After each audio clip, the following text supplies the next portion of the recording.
Masih bersama saya Budiman Tandrojo di Satu Meja di Forum. Profesor Satya Arinanto, banyak masalah, salah satu Mbak Irma mengatakan ada isu korupsi. Sini ada tuntutan untuk melakukan amandemen, mengembalikan. Saran Anda dalam situasi yang seperti sekarang, apa yang harus dikerjakan oleh bangsa ini sebetulnya? Ya, kita tuh harus tetap menjalankan sistem demokrasi. Mengenai tuntutan perubahan undang dasar itu merupakan hal yang wajar menurut saya. Ya, kita bisa lakukan evaluasi terhadap hal-hal yang mungkin perlu diperbaiki. Tapi mungkin menurut saya tidak kembali ke versi yang asli, karena yang asli itu seperti dikatakan Bung Karno dulu itu adalah sifatnya undang-undang dasar revolusi. Jadi memang sementara itu. Nanti kalau kita sudah merdeka, kita buat lagi undang dasar yang baru yang lebih sempurna sesuai dengan tuntutan zaman begitu pada waktu itu. Oke, baik, ya. Mas Burhan. Jadi gimana? Ada isu korupsi, ada ketegangan geopolitik, ada banyak hal yang harus diselesaikan, termasuk juga PR-PR dari pemerintahan Prabowo. Sementara ada isu dari Forum Purnawiran Prajurit TNI yang kembali ke Undang-Undang Dasar yang asli. Gimana Anda menempatkan diri dalam banyaknya kepentingan-kepentingan itu? Iya, pertama tentu tuntutan dari para purnawirawan itu kita harus baca dalam konteks semacam keprihatinan nasional. Buat bahan kita untuk belajar. Dan menurut saya sah-sah saja, itu bagian dari desakan kelompok tertentu, ya, terlepas apakah ada nuansa politik atau tidak. Tapi lagi-lagi yang paling utama adalah jangan sampai mengabaikan kita dari akar persoalan yang tadi Mbak Irma sebutkan. Korupsi. Meskipun lagi-lagi terlalu naif juga meminta purnawirawan untuk melakukan eksekusi isu korupsi yang begitu kuat. Karena faktanya pemerintah sekarang kekuatannya sangat luar biasa, 81% di parlemen. PDI Perjuangan sendiri juga bahkan tidak segarang pada masa Pak SBY kan.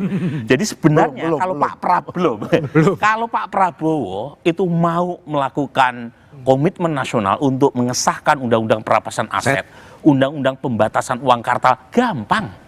Tapi masalahnya kenapa enggak sampai sekarang? Kenapa?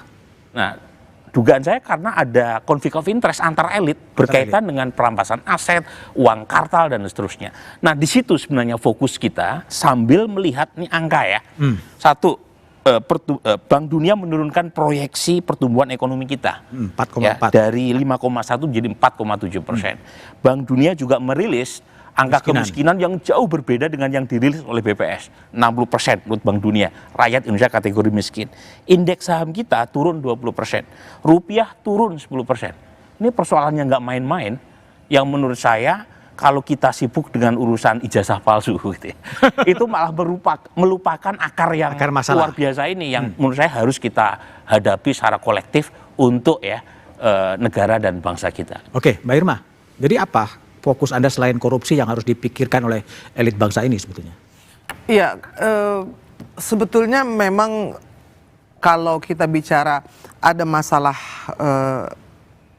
pengangguran, judi online, masalah-masalah narkoba, kalau kita lihat lagi masalah penegakan hukum tentu saja, dari semua masalah yang kita bahas itu, akar masalahnya tuh kembali kepada korupsi. Korupsi? Ya, kenapa banyak narkoba, kenapa banyak judi online, kenapa banyak prostitusi online, kenapa banyak kejahatan yang hukum yang sulit ditegakkan karena korupsi. Dan contoh-contohnya itu udah di depan mata kita, Mas Budi. Tapi judul kan nggak diapa-apain juga kan? Iya, itu dia. Kenapa? Kan pertanyaannya ya, kenapa? bahwa ya kita harus mengidentifikasi apa sih sebetulnya yang paling bermasalah bagi bangsa ini. Kalau saya sendiri tetap mengatakan bahwa masalah korupsi itu adalah masalah yang harus di-address oleh semua pihak, termasuk para purnawirawan yang tentu sudah khawatir soal itu. Saya ingat kita punya, tadi dikatakan bahwa kita harus mengikuti prosedur. Nah, prosedur itu kan juga bisa ada korupsi, diantaranya Hakim MK kita juga banyak yang masuk penjara. Kita masih ingat ada Akil Mokhtar, lalu ada Patrialis. Artinya ketika kita menggantungkan harapan kepada sesuatu yang belum bersih, maka seperti kita menggantungkan harapan pada asap. Karena gini, waktu pertama kali didirikan KPK itu adalah untuk memberesi 3 lembaga judisial. Nah, itu kita kembali kepada masalah yang mendasar yang menyangkut rakyat banyak.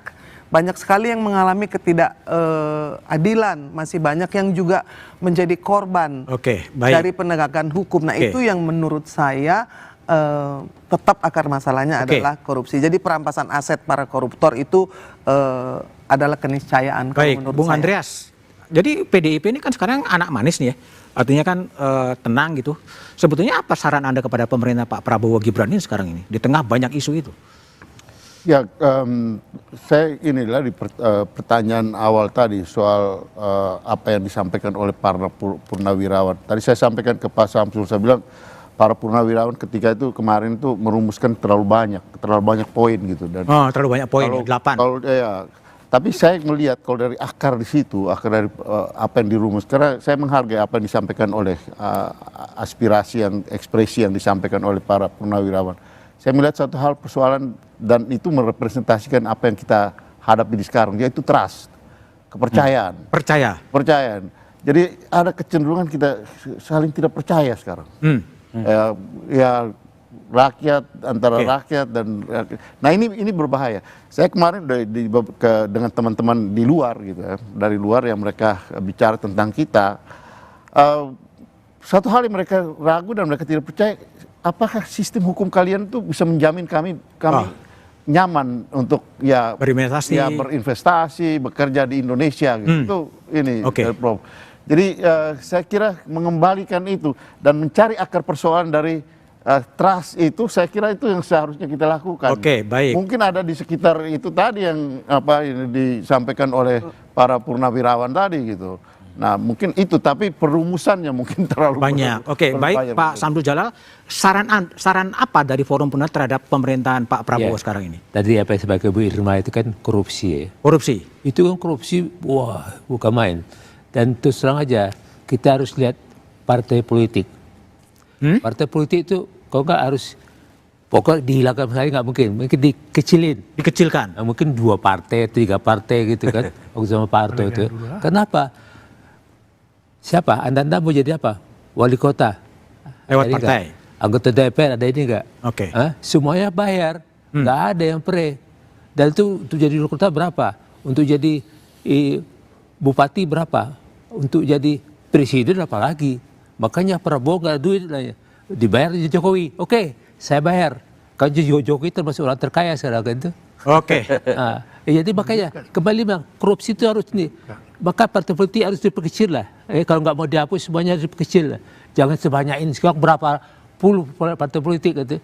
Itu menyebabkan korupsi juga. Mau jadi apa semua harus bayar. Baik Pak Samsul Jalal, makasih telah bergabung satu meja di forum. Bang Andreas, Mbak Irma, Prof Burhan dan Prof Satya Arinanto. Pasangan Prabowo Gibran sah secara hukum. Pilpres telah usai, keputusan MK sudah ditetapkan. Tapi gerakan sebagian purnawirawan TNI yang meminta MPR mengganti wakil presiden bukan hanya soal ketidakpuasan, bukan hanya soal pergantian pemain. Ini adalah sinyal tentang kegelisahan, kegundahan, keresahan terhadap nasib negeri. Kita harus membaca ini lebih dalam. Bukan semata soal individu, tetapi soal harapan pada kualitas kepemimpinan nasional. Gerakan ini bisa mengguncang stabilitas jika dikelola dengan pikiran panas, tapi bisa menjadi vitamin demokrasi jika dibaca sebagai pengingat bahwa dalam negara demokrasi mandat rakyat harus dijaga dengan kehormatan, bukan sekedar prosedur demokrasi yang sehat, bukan hanya menghitung suara, tetapi juga mendengar suara yang resah.